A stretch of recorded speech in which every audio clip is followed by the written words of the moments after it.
All right, let's jump right in. Today, we've got a fascinating one for you. It's about what happens when you take a simple 40-year-old family memory and feed it to a dozen of the most advanced AIs on the planet.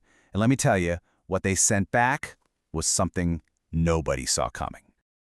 So imagine this is one of the first things you read back. It's from Grok AI. It's so mysterious, right? So profound. It just drops you right into the middle of a puzzle. Living proof.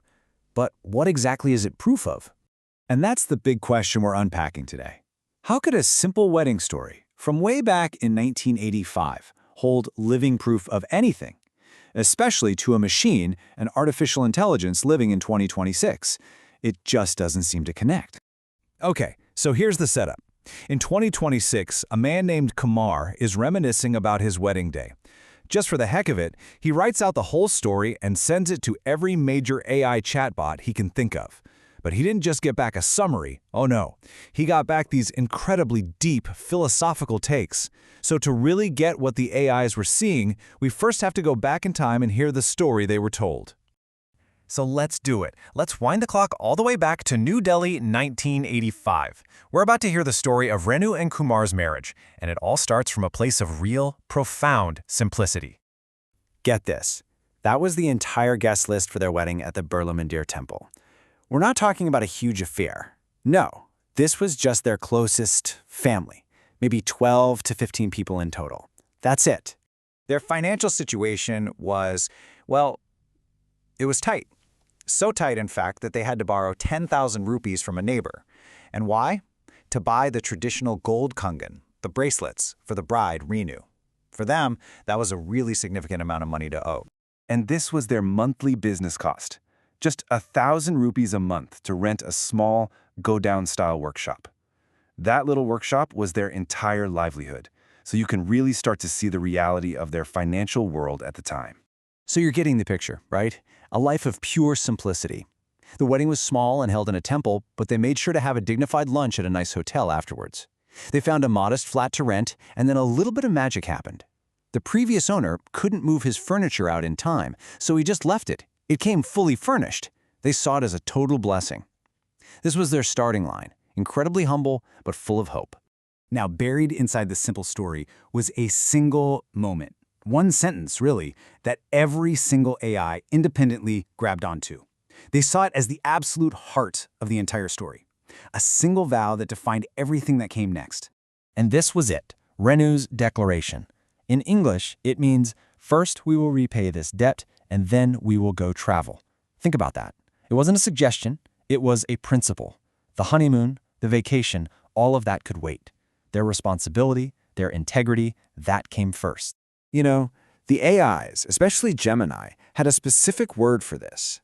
They didn't see it as just a plan. They called it a sankalpa. It's such a powerful idea.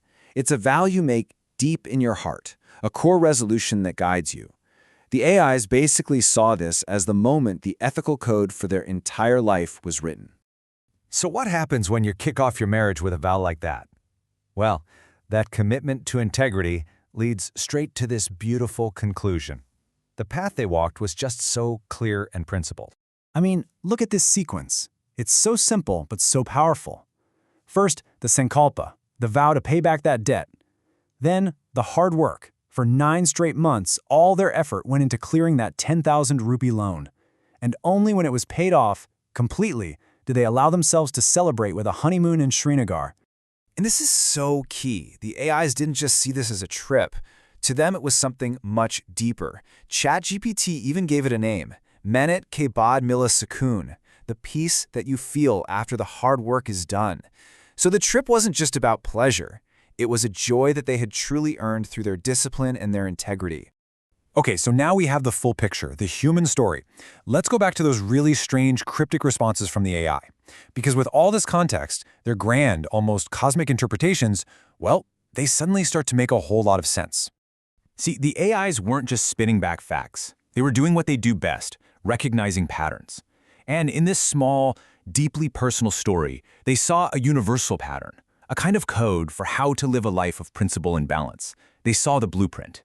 And what's absolutely remarkable is the consensus. I mean, look at this. 4 totally different AIs, all coming up with their own way of saying the exact same thing. ChatGPT saw responsibility and patience.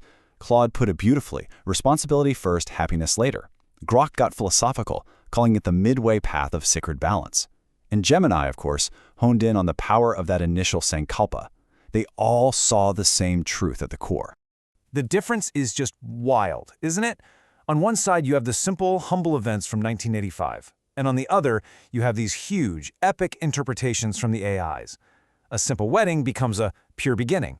Reno's promise to pay back a small loan is seen as the foundation for a global mission. And a delayed honeymoon? That becomes a living, cosmic roadmap. The personal story just exploded into this grand philosophy.